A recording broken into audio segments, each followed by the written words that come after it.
पहाड़ी गांव सूर्यमठ में रहने वाला 12 वर्षीय नील बहुत जिज्ञासु लड़का था। स्कूल में उसका प्रिय विषय विज्ञान था, लेकिन गांव में प्रयोग करने की सुविधाएं बहुत कम थीं। वह अक्सर सोचता, काश मेरे पास एक प्रयोगशाला होती जहां मैं अपनी कल्पनाओं को वास्तविकता में बदल सकता। एक दिन स्कूल से लौटते समय नील को पुराने पेड़ के पास एक अजीब सी चमक दिखी।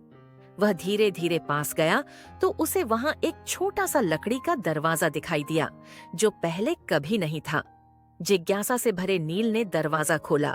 जैसे ही वह अंदर गया, वह हैरान रह गया। यह एक पूरी प्रयोगशाला थी।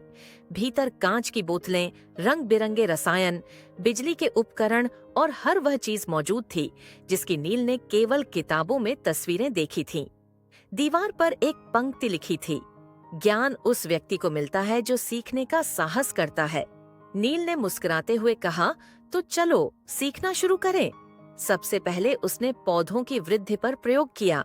उसने 3 गमलों में बीज लगाए। एक को पर्याप्त धूप मिली, दूसरे को बहुत कम और तीसरे को बिल्कुल नहीं। कुछ दिनों में उसने देखा कि जिस पौधे को पर्याप्त धूप मिली थी, वही सबसे अच्छा विकसित हुआ। नील ने अपने छोटे नोटबुक में लिखा, सही वातावरण ही विकास की कुंजी है। इसके बाद नील ने स्वच्छ ऊर्जा पर प्रयोग करना चाहा। उसने एक छोटा सोलर पैनल और एक पंखा देखा। उसने तार जोड़े और जैसे ही धूप पड़ी, पंखा घूमने लगा। नील खुशी से उछल पड़ा। धूप से भी ऊर्जा मिल सकती है, कितना अद्भुत है।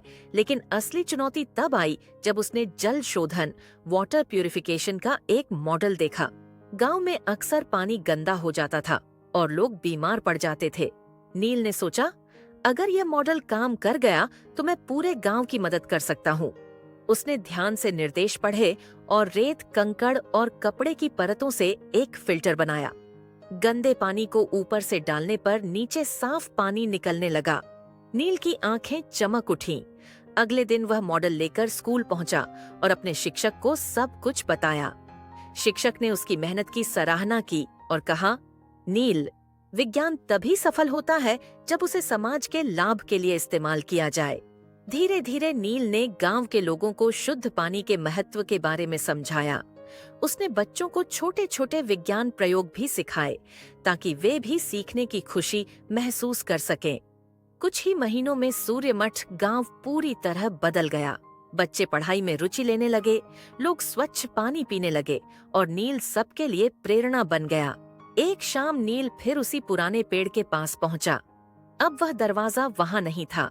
नील समझ गया कि असली जादू उस कमरे में नहीं, बल्कि उसकी सीखने की इच्छा में था। वह मुस्कुराते हुए बोला, ज्ञान जब बांटा जाता है तभी पूरा होता है।